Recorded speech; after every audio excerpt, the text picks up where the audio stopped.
Halo teman-teman semua, kita ketemu lagi di video materi perkuliahan PSI 101 Ilmu Politik Universitas Bakri.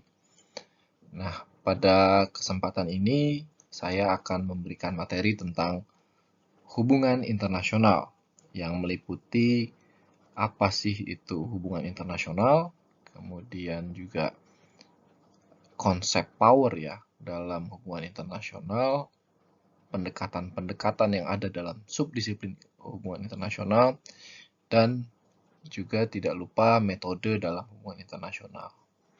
Di bagian akhir kita akan sama-sama mencoba memahami bahwa hubungan internasional itu adalah sebuah subdisiplin dalam ilmu politik yang mencoba memahami tentang global governance atau tata kelola pemerintahan di tingkat global. Baiklah, selamat menyaksikan semuanya. Baiklah, kita mulai dengan apa sih hubungan internasional. Nah, sebagai mahasiswa ilmu politik di Universitas Bakri, khususnya teman-teman yang mengambil konsentrasi hubungan internasional, tentunya mungkin masih sering bertanya-tanya, sebenarnya HI ini bagian dari ilmu politik atau bukan sih? Secara historis, ya. Jadi hubungan internasional itu adalah sebuah subdisiplin dari ilmu politik. Ya. Nah, hubungan internasional sebagai sebuah subdisiplin itu mengambil fokus pada hubungan antar negara. Jadi hubungan internasional itu fokusnya pada aktor negara. Walaupun dalam perkembangannya nanti kita akan lihat ada aktor-aktor non-negara juga yang terlibat dalam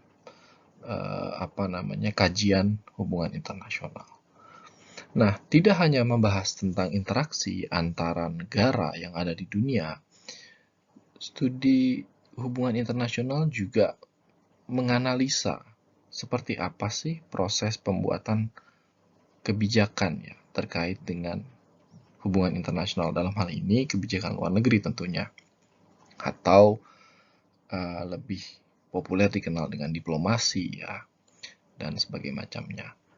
Jadi hubungan internasional itu tidak hanya melihat hubungan antar dua negara atau lebih, tapi juga seperti apa sih masing-masing negara menentukan seperti apa mereka harus berperilaku atau bertindak dalam hubungannya dengan negara lain. Nah, hubungan dan proses pembuatan keputusan ini selalu melibatkan power. Ya, sebagai sebuah subdisiplin dari ilmu politik, maka hubungan internasional juga tidak lepas dari kajian tentang seperti apa sih power atau kekuasaan itu beroperasi dalam konteks hubungan internasional. Ya. Ada beberapa isu dalam kajian hubungan internasional yang menjadi fokus ya. Semisal konflik dan kerjasama antar negara-negara di dunia. Ya, konflik di sini bisa melibatkan konflik antar dua negara, misalnya sengketa wilayah, atau kemudian perang ekonomi ya, seperti yang terjadi dengan Amerika dan Cina terkait perang dagang gitu. Kemudian juga bisa juga terkait dengan perang gitu ya. Bentuk perang itu adalah bentuk dari konflik yang menggunakan kekerasan secara masif. Selain konflik ya, tentunya membahas tentang kerjasama. Bagaimana kemudian negara-negara di dunia ini saling bekerja sama untuk mencapai tujuan bersama. Lalu isu yang menjadi fokus dari studi hubungan internasional lainnya adalah diplomasi, dan ini mungkin yang paling banyak menjadi fokus ya. Diplomasi sekarang seiring dengan berkembangnya waktu dan dinamika hubungan internasional, ada berbagai macam istilah diplomasi ya. Dimulai dari diplomasi kuliner, diplomasi tourism diplomasi gitu ya, diplomasi turis, destinasi wisata, atau kemudian juga yang baru-baru ini terkait dengan COVID-19 adalah istilah diplomasi vaksin yang kemudian menjadi populer dalam dinamika hubungan internasional. Lalu isu berikutnya, keamanan kolektif. Ya, tentunya. Hubungan internasional juga mempelajari tentang bagaimana negara berusaha untuk menjaga keamanan negaranya masing-masing. Ya, kenapa? Karena ini berkaitan dengan eksistensi sebuah negara itu sendiri. Baik itu keamanan yang berkaitan dengan ancaman keamanan dari dalam negerinya atau kemudian ancaman dari negara lain. Jadi HI juga belajar atau kemudian menganalisa tentang keamanan kolektif, bagaimana negara-negara bekerja sama ya untuk menciptakan rasa aman, baik itu di tingkat regional maupun internasional. Kemudian ya ini juga salah satu isu yang sering menjadi fokus kajian dalam studi hubungan internasional, yaitu ekonomi politik internasional. Jadi kalau ekopolin istilahnya itu banyak memfokuskan kajian pada bagaimana sih sebenarnya kerjasama ekonomi antar negara-negara di dunia itu dilaksanakan.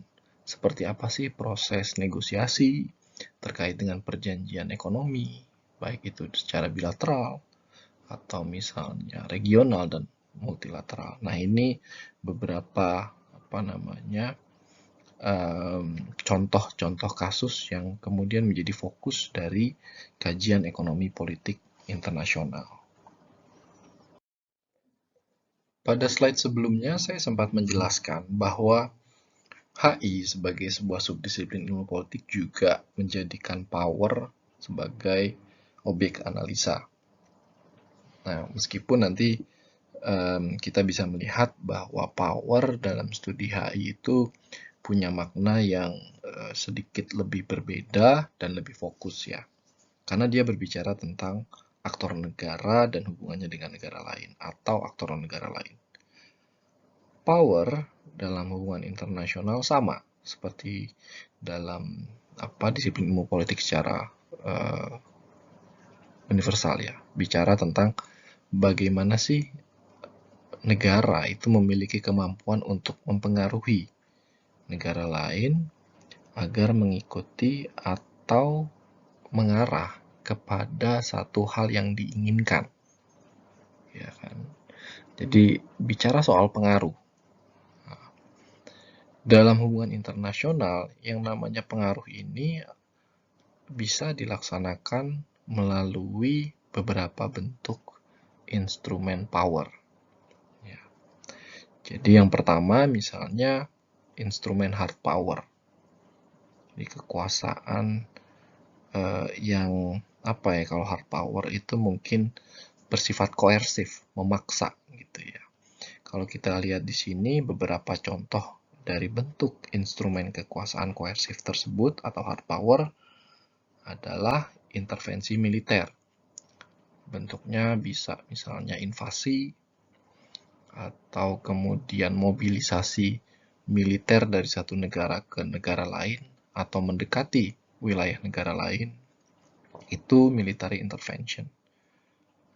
Lalu ada coercive diplomasi. Nah, coercive diplomasi ini mungkin bentuknya diplomasi yang sifatnya menekankan pada ancaman. Ya, jadi pendekatannya stick and carrot approach kalau istilahnya ya. Jadi satu negara berdiplomasi dengan menawarkan satu hal. Apabila negara lain tidak mengikuti hal tersebut, maka akan ada sanksi dalam bentuk koersi. Ya, bisa misalnya sanksi militer, ya dalam bentuk invasi tadi saya bilang, atau sanksi ekonomi yang paling sering terjadi ya di dunia nyata. Jadi beberapa negara misalnya sering menjatuhkan sanksi ekonomi ke negara-negara tertentu yang dianggap kemudian tidak mengikuti pakem dalam pergaulan dunia internasional. Nah, instrumen hard power itu memang bergantung pada dua sumber daya utama, yaitu kekuatan militer dan kekuatan ekonomi. Ya kan, ketika sebuah negara punya kekuatan militer yang disegani gitu, kemudian dia juga punya kekuatan ekonomi yang stabil, maka dia punya peluang atau potensi untuk menggunakan instrumen hard power lebih besar dibandingkan negara-negara lain yang memiliki kekuatan militer atau kemampuan ekonomi lebih rendah. Berikutnya adalah soft power, instrumen soft power. Sesuai namanya soft ya, atau mungkin kita bisa sederhanakan instrumen non-koersif. Jadi tidak bersifat paksaan. Nah, kalau soft power ini bicara bagaimana negara itu mempengaruhi negara lain dengan cara-cara yang persuasif. Ya, persuasif itu kan apa ya? Membujuk, persuading people, persuading states ya, untuk mengikuti satu arahan tertentu. Jadi sifatnya lebih ke persuasif, tidak menggunakan paksaan. Biasanya untuk bisa melakukan atau mempengaruhi negara lain dengan cara yang persuasif, maka negara tersebut dia harus punya sumber daya yang sifatnya lebih intangible. Ya, kalau militer dan ekonomi itu kan tangible ya, artinya kita bisa lihat gitu ya. Seberapa besar banyak tentara yang dimiliki, persenjataan perangnya secanggih apa gitu ya. Ekonomi juga seberapa besar misalnya cadangan devisa negara tersebut gitu. Atau kemudian seberapa besar negara tersebut memiliki investasi di negara lain, ini kan tangible ya kan, kalau hard power resource-nya. Nah, kalau soft power lebih tidak terlihat ya, sifatnya contohnya misalnya budaya gitu, atau ideologi dan institusi. Dia tidak terlihat dalam artian begini, kekuatan persuasi itu kan secara tidak langsung berkaitan erat dengan kemampuan untuk menghegemoni. Ya, jadi hegemoni itu kan bagaimana pengaruh kekuasaan itu dilakukan, kadang-kadang yang dikuasai tidak sadar bahwa dia berada dalam pengaruh. Sehingga tidak membutuhkan instrumen-instrumen yang tangible seperti militer atau ekonomi. Kita ambil contoh misalnya budaya gitu ya. Budaya ini sangat luas. Jadi misalnya terkait dengan contoh misalnya reputasi ya. Reputasi. Satu negara misalnya dikenal sebagai negara yang punya reputasi sebagai negara yang damai, ya kan, negara yang lebih mengedepankan kerjasama dengan negara lain. Nah, itu kan secara tidak langsung negara tersebut punya kekuatan persuasif ketika dia berinteraksi dengan negara lain. Jadi ketika negara lain berinteraksi dengan negara yang punya reputasi sebagai negara damai ini, akan merasa nyaman ya untuk berinteraksi. Nah, ini kan soft power, tidak kasat mata. Atau kemudian sumber berikutnya adalah ideologi gitu ya. Contohnya misalnya Amerika Serikat dianggap sebagai negara yang punya atau misalnya patron lah ya, atau pelopor dalam ideologi liberalisme. Nah, sehingga ini menjadi istilahnya kekuatan persuasif bagi Amerika Serikat gitu untuk mempengaruhi negara lain dalam hubungan internasional gitu ya. Amerika Serikat akan membawa terus nilai-nilai kebebasan individu secara universal, dan ini juga mempengaruhi bagaimana negara lain bereaksi gitu ya, terhadap apa yang diinginkan oleh Amerika gitu ya. Lalu instrumen yang ketiga, jadi ada hard power, soft power, kemudian namanya smart power ya. Kalau smart power ini mungkin seringkali disederhanakan sebagai kombinasi antara hard power dan soft power. Walaupun bagi orang-orang yang kemudian menganalisis tentang smart power, itu lebih banyak menekankan pada konteks soft power-nya. Jadi oke lah, misalnya gini, smart power melihat kekuatan militer dan ekonomi itu penting, ya, dalam bagaimana satu negara bisa mempengaruhi perilaku negara lain. Tapi yang tidak kalah pentingnya adalah bagaimana negara yang kuat tersebut secara militer dan ekonomi itu bisa membangun aliansi, kemitraan, ya, dan kemudian membangun institusi-institusi yang sebenarnya bisa sejalan dengan kepentingan nasionalnya dia. Nah, inilah smart power. Jadi smart power itu seringkali dilihat sebagai alternatif bagaimana negara yang kuat sebenarnya tidak perlu menggunakan kekuatan militer dan ekonominya untuk dapat mempengaruhi perilaku negara lain. Ya. Lagi pula kalau kita bayangkan gitu ya, ketika negara hanya mengandalkan kekuatan militer dan ekonomi kan tentunya itu membahayakan negara tersebut, ya kan. Tentunya tidak ada satu negara pun di dunia yang kemudian ingin menggunakan kekuatan militernya. Misalnya saya mau invasi semua negara yang nggak mau nurut sama saya, gitu, tidak mau mengikuti keinginan saya. Bayangkan kalau dia terlibat perang dengan berbagai macam negara di dunia, tentu tidak menguntungkan. Satu, ya musuh semakin banyak. Kedua, sumber dayanya akan habis. Itu kan sama seperti misalnya yang terjadi pada Perang Dunia Kedua, ya kan, dengan Jerman di bawah kepemimpinan Hitler, Nazi waktu itu berupaya untuk menguasai Eropa dengan kekuatan militer. Akhirnya kan takluk juga, resource perangnya habis, ya, dengan sendirinya dia mendapatkan banyak musuh dan akhirnya ya collapse, ya kan, hancur dengan sendirinya. Nah, inilah gambaran besar mengenai bagaimana power dimaknai dalam studi hubungan internasional. Bisa kita lihat sangat spesifik ya, berbicara tentang hubungan antar satu negara dengan negara lain.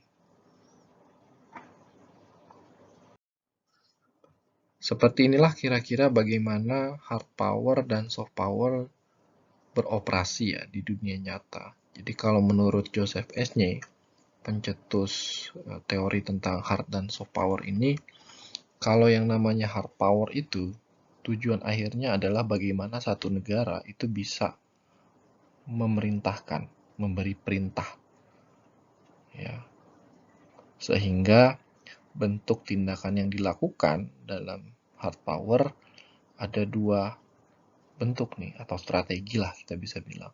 Sifatnya koersi, memaksa, atau inducement. Atau inducement ini apa ya?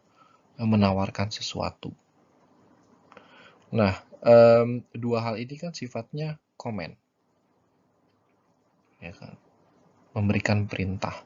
Berbeda dengan soft power. Kalau soft power, tujuan akhirnya adalah bagaimana mengkooptasi. Tadi saya bilang hegemoni.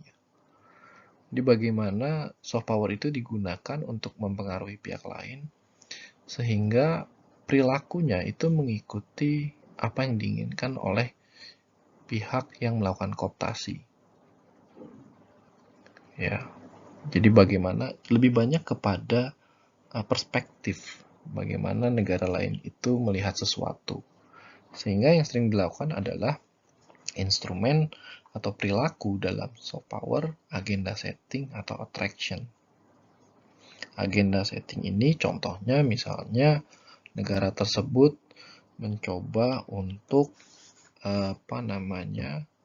mempengaruhi bagaimana perilaku negara lain melalui organisasi-organisasi internasional yang ada. Ya, contohnya misalnya negara tersebut mendorong resolusi PBB, gitu ya, mengenai misalnya apa yang terjadi di Rohingya, ya, itu sebagai bentuk genosida yang dilakukan oleh pemerintah Myanmar. Nah, ini agenda setting. Jadi negara tersebut mendorong agar isu tentang kekerasan terhadap etnis Rohingya itu menjadi perhatian dunia internasional. Atau kemudian strategi berikutnya dalam soft power adalah attraction. Jadi attraction itu berbicara tentang ya sesuai terjemahan bebasnya ya daya tarik ya, mencoba menarik perhatian negara lain dengan berbagai hal yang dimiliki oleh negaranya, sehingga negara lain itu terpengaruh dan mengikuti pola yang sama.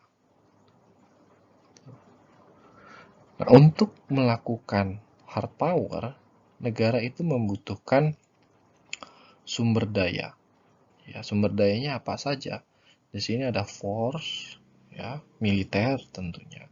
Kemudian sanctions, sifatnya bisa militer, bisa ekonomi, bisa juga payments, membayar, memberikan bantuan. Misalnya bantuan investasi. Nah, itu bisa juga dilihat sebagai bentuk hard power. Ya kan? Atau dalam bentuk suap terhadap pejabat negara oleh negara lain. Ya, ini beberapa sumber daya yang ada dalam spektrum atau yang dibutuhkan untuk melakukan coercion dan inducement dalam perspektif hard power. Dalam soft power, untuk dapat melakukan strategi agenda setting butuh institutions. Institutions ini apa artinya? Institutions berkaitan dengan membership, keanggotaan. Jadi kalau satu negara dia ingin menempatkan mendorong satu isu di level internasional, ya syarat pertama dia harus menjadi anggota dari organisasi internasional. Ya. Kalau misalnya isunya tentang perdagangan, ya dia jadi anggota WTO lah. Dan lebih baik lagi ketika misalnya negara tersebut dia merupakan anggota atau misalnya pendonor terbesar bagi organisasi tersebut, gitu ya. Bank Dunia misalnya, pendonor terbesarnya siapa? Nah, itu kan punya kemampuan untuk melakukan agenda setting. Kok bisa? Ya, karena biasanya kalau negara dengan donor terbesar dalam satu organisasi internasional, dia punya perwakilan. Dia bisa mengirimkan perwakilan lebih banyak dari negaranya untuk duduk di level manajemen dari organisasi internasional tersebut. Dan tentunya punya kemampuan untuk melakukan agenda setting terhadap kebijakan-kebijakan yang dibuat oleh organisasi internasional tersebut. Lalu attractions berikutnya. Untuk memiliki daya tarik, ya tentunya satu negara harus punya sumber seperti values, nilai. Ini berkaitan dengan reputasi tadi ya, dan segala macam saya bilang. Cultures, budaya. Jadi, contoh misalnya seringkali ini dipakai dalam studi menggambarkan diplomasi publik ya. Contoh misalnya Korea Selatan gitu ya. Kan mereka punya sumber daya budaya pop yang digemari oleh banyak orang. Ya, contohlah misalnya di Indonesia. Ya kan demam K-pop, Hallyu, Korean Wave, K-drama dan segala macam itu kan sangat masif di Indonesia. Dan bagi Korea Selatan ini adalah sumber daya mereka. Jadi budaya populer mereka ternyata disukai oleh negara lain. Dan ini tentunya bisa menjadi tools bagi Korea Selatan, sudah bahkan menjadi tools untuk kemudian meningkatkan daya tarik dia sebagai sebuah negara bagi kepentingan dia. Contohnya misalnya kita lihat turisme misalnya, ya kan? Korea Selatan itu kan gencar mendorong orang-orang khususnya di Asia Tenggara dan Indonesia untuk kemudian datang ke Korea Selatan, gitu ya, menjadi turis, lihat lokasi K-drama, nonton konser dan segala macamnya. Nah, ini salah satu budaya itu salah satu sumber daya yang sangat kuat ya dalam soft power. Ya. Secara tidak sadar kan, misalnya Indonesia, gitu ya, masyarakat Indonesia juga punya perspektif persepsi yang positif terhadap Korea Selatan lewat menjamurnya budaya pop ini. Sama seperti misalnya anime, manga gitu kan. Ini kan juga membentuk persepsi yang positif terhadap misalnya Jepang, gitu ya. Nah, kira-kira seperti inilah bagaimana hard power dan soft power itu beroperasi di dunia nyata. Ingat ya, ada perilakunya dan ada sumber daya yang dibutuhkan untuk sebuah negara bisa mengambil pilihan-pilihan strategi perilaku ini. Dari power, sekarang kita bahas tentang pendekatan dalam hubungan internasional. Pendekatan atau paradigma sebutnya ya. Nah, dalam HI ada 3 paradigma utama ya. Jadi ada realisme, liberalisme, dan konstruktivisme. Sebelum menjelaskan satu persatu, perlu dipahami dahulu paradigma itu apa. Kalau diingat, pada sesi-sesi awal kita pernah membahas tentang paradigma dalam ilmu politik. Paradigma itu sendiri secara sederhana bisa diartikan sebagai cara pandang. Jadi ketika kita melihat satu fenomena sosial gitu ya, cara pandang kita seperti apa dalam menerjemahkan dunia sosial itu bekerja. Nah, dalam realisme itu melihat yang namanya hubungan internasional itu sifatnya anarki. Jadi, semua negara di dunia itu egois. Ya namanya anarki ya, tidak ada keteraturan istilahnya, tidak ada satu entitas tunggal yang kemudian bisa mengontrol perilaku negara-negara ini. Inilah pemahaman tentang anarki ya. Jadi negara berusaha untuk survive dengan caranya masing-masing.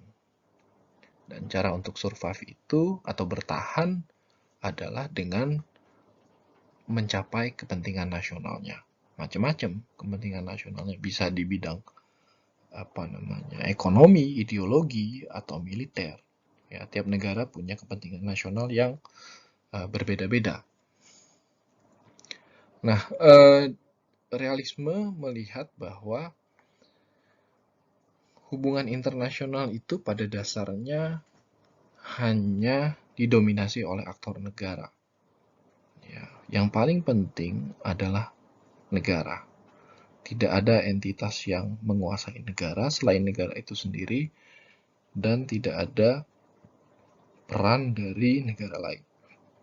Sehingga paradigma realisme melihat peran dari international organizations atau international NGOs ya, itu sangat kecil sekali. Kenapa? Karena negara berhak menentukan masa depannya sendiri. Kira-kira seperti inilah paradigma realisme. Kemudian berbeda dengan realisme ada namanya paradigma liberalisme. Kalau paradigma liberalisme melihat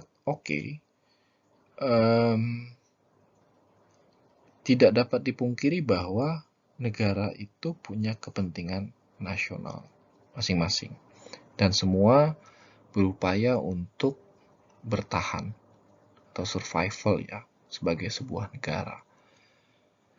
Namun liberalisme melihat justru kepentingan nasional negara dan dalam upayanya untuk mempertahankan diri itu mendorong negara-negara untuk saling bekerja sama. Nah, liberalisme melihat bahwa sumber dari kerjasama antar negara itu diawali dengan aktivitas ekonomi. Jadi paradigma liberalisme itu percaya secara merujuk pada bukti historis ya, sebelum misalnya negara modern terbentuk, itu kan kita hanya punya misalnya dinasti atau kerajaan-kerajaan ya, Romawi atau Yunani, kemudian punya apalagi Persia dan segala macam, Mongolia. Nah, mereka melihat pada zaman sebelum nation state itu memang ada konflik. Masing-masing dinasti ini berupaya untuk kemudian memperluas wilayah jajahan atau mempertahankan diri. Tapi aktivitas ekonomi itu juga menjadikan kelompok-kelompok ini, dinasti-dinasti atau kerajaan ini untuk saling bekerja sama, ya kan? Berdagang. Nah, hubungan manusia itu kan secara historis kan dibuka dengan aktivitas perdagangan, ya kan? Dan ini yang kemudian aktivitas ekonomi yang melibatkan lintas wilayah ini secara global, inilah yang menurut paradigma liberalisme menjadi landasan dari kerjasama negara modern sekarang.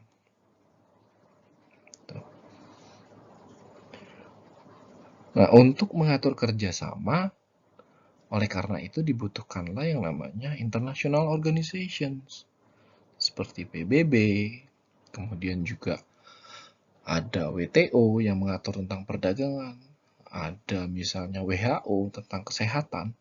Jadi dalam bayangan liberalisme, negara-negara itu saling bekerja sama dan mereka membentuk beberapa entitas dalam bentuk international organization dengan fungsinya yang berbeda-beda. Jadi kalau isu kesehatan WHO, perdagangan WTO, kemudian keamanan internasional misalnya UN, atau kemudian tidak hanya sifatnya internasional ya, tapi juga regional. Misalnya di kita di Asia Tenggara ada ASEAN, gitu kan, sebagai satu platform kerjasama ekonomi, sosial, bahkan kultural ya, ASEAN itu ya, untuk kawasan Asia Tenggara. Jadi paradigma liberalisme itu percaya negara-negara dunia itu punya motivasi untuk bekerja sama juga, tidak hanya secara egois berusaha memenuhi kepentingan nasionalnya sendiri. Kemudian yang terakhir ada paradigma konstruktivis. Nah, paradigma konstruktivis ini agak berbeda dengan realisme dan liberalisme. Sesuai namanya, konstruktivisme itu bicara bagaimana aktor menerjemahkan hubungan mereka. Jadi bagi konstruktivisme, asumsi realisme dan liberalisme tentang perdebatan realisme dan liberalisme tentang apakah negara itu mau bekerja sama atau tidak, itu bukan tidak relevan, tapi sudah out of date. Kenapa? Dalam pandangan konstruktivisme, satu kerjasama itu bisa punya pemaknaan yang berbeda. Itu ya. Jadi dalam pandangan konstruktivisme, negara itu punya mindset atau konstruksi mental ya, yang berdasarkan pada aspek historis atau kultural ya, yang mempengaruhi bagaimana negara itu menginterpretasikan kerjasama yang mereka lakukan. Itu ya. Bagi beberapa negara, mungkin international organizations dianggap sebagai satu bentuk istilahnya mungkin lambang pergaulan lah di dunia internasional. Jadi kalau nggak ikut international organizations seperti UN, mungkin nanti dikira nggak mau temenan, istilahnya seperti itu. Nah, inilah yang bagi konstruktivisme aspek yang sebenarnya harus menjadi perhatian. Itu ya. Masing-masing negara itu menciptakan identitasnya sendiri, mengkonstruksikan pemahaman mereka sendiri-sendiri terhadap hubungannya dengan negara lain atau dengan aktor internasional lainnya. Kira-kira seperti itu pemahaman tentang konstruktivisme. Kemudian seperti apa metodologi dalam hubungan internasional? Metodologi itu kan cara untuk mendapatkan pengetahuan ya. Nah, dalam hubungan internasional ada 4 metodologi utama atau tradisi metodologi. Yang pertama adalah tradisionalisme. Kalau tradisionalisme ini sifatnya induktif, ya, cara mendapatkan datanya dengan melihat pada sejarah interaksi antar negara, gitu ya. Bahkan lebih banyak mungkin sifatnya deskriptif ya. Jadi menjelaskan terlebih dahulu dinamika hubungan antar negara, kemudian menarik satu kesimpulan. Nah, kemudian berkembang behavioralisme. Sama seperti behavioralisme dalam ilmu politik. Dalam tradisi metodologi ini penekanannya pada aspek deduktif. Jadi, seorang peneliti atau ilmuwan HI itu mencoba merumuskan satu kerangka teori ya, tentang fenomena tertentu.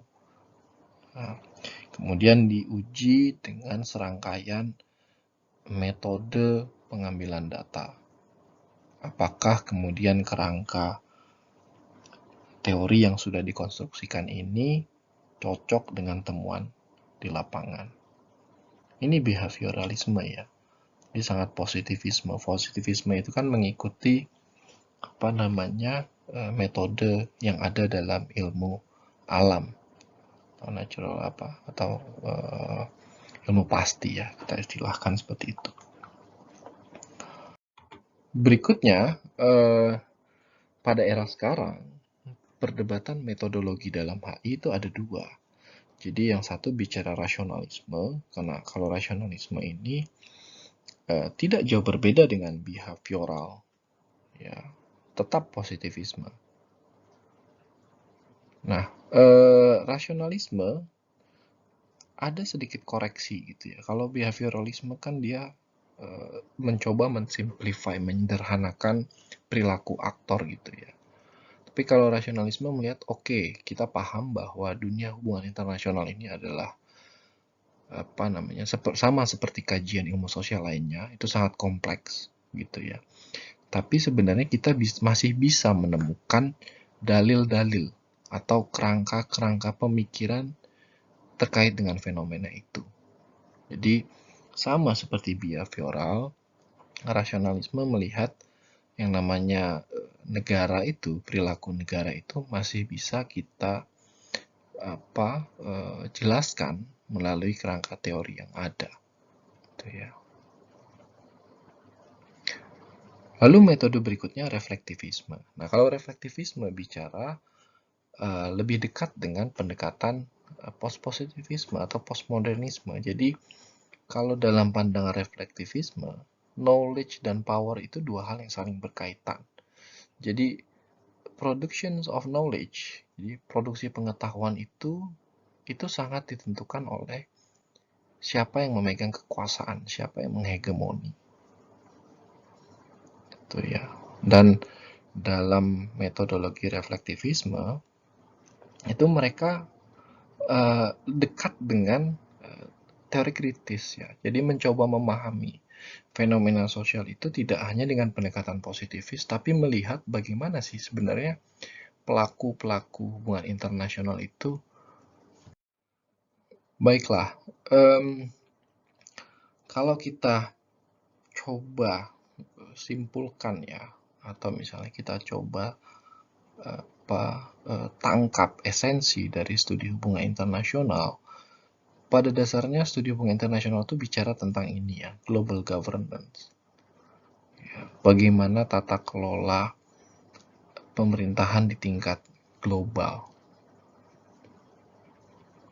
Jadi, dan ini menantang. Kenapa? Karena kita bicara tata kelola pemerintahan, namun secara de facto, secara nyata ya, secara real di dunia internasional ini tidak ada satupun entitas yang kemudian istilahnya menjadi pemerintahan global. Bahkan PBB pun bukan merupakan pemerintahan global. Ya kan namanya juga kalau ini United Nations ya, atau Perserikatan Bangsa-Bangsa. Jadi ini hanya sekumpulan negara yang saling berkumpul, kemudian berusaha mencapai satu kesepakatan tentang bagaimana dunia global seharusnya beroperasi. Nah, ini yang menarik dari HI sebenarnya. Ya. Dan dalam perkembangannya tidak hanya bicara tentang negara. tapi juga aktor non-negara. Sekarang aktor non-negara seperti NGO, kemudian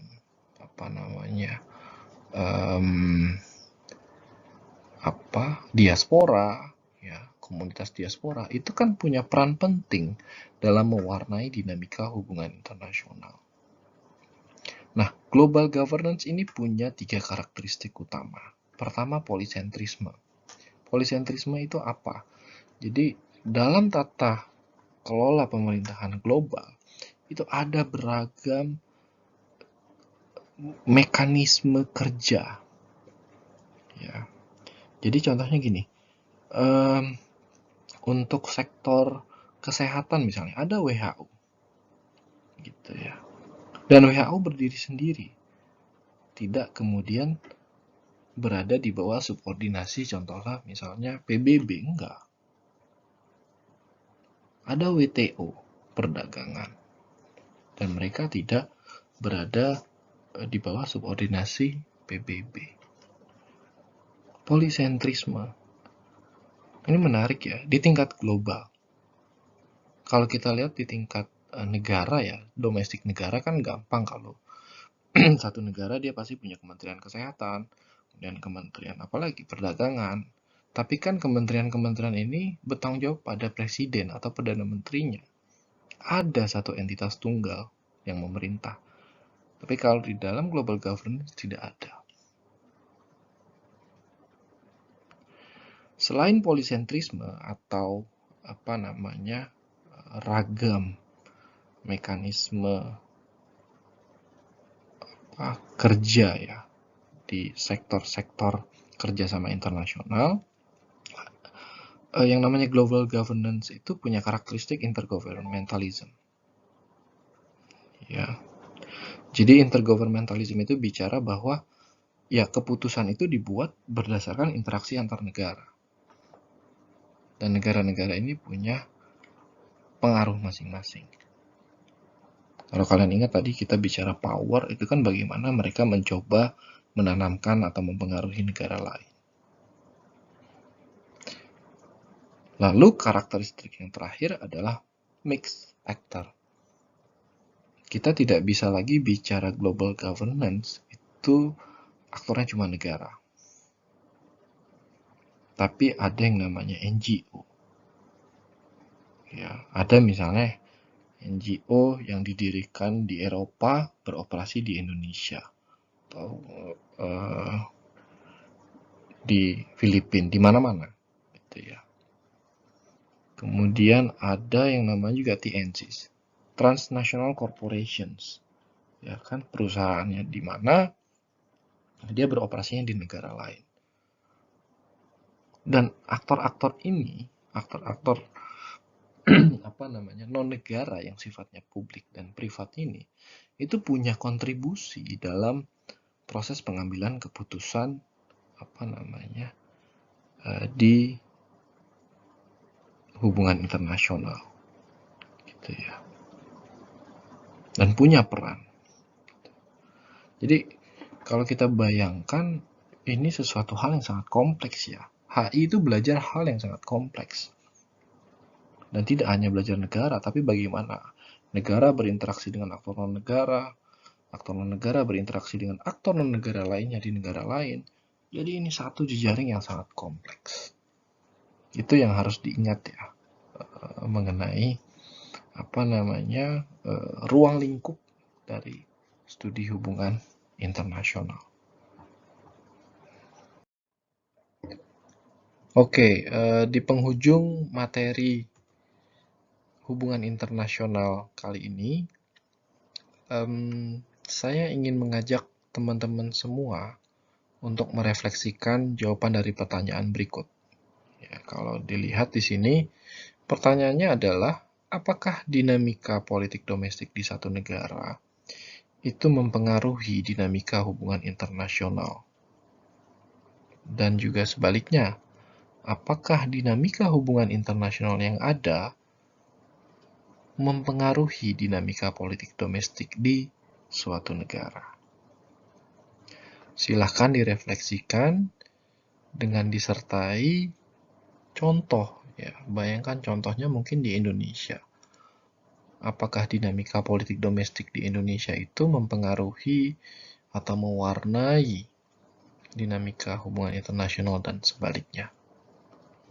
Nah, nanti kita akan sama-sama diskusikan di sesi tatap muka di kelas. Demikianlah materi tentang hubungan internasional untuk mata kuliah PSI 101 Ilmu Politik. Terima kasih sudah menyaksikan. Semoga apa yang sudah saya sampaikan bermanfaat untuk teman-teman semua. Sampai jumpa.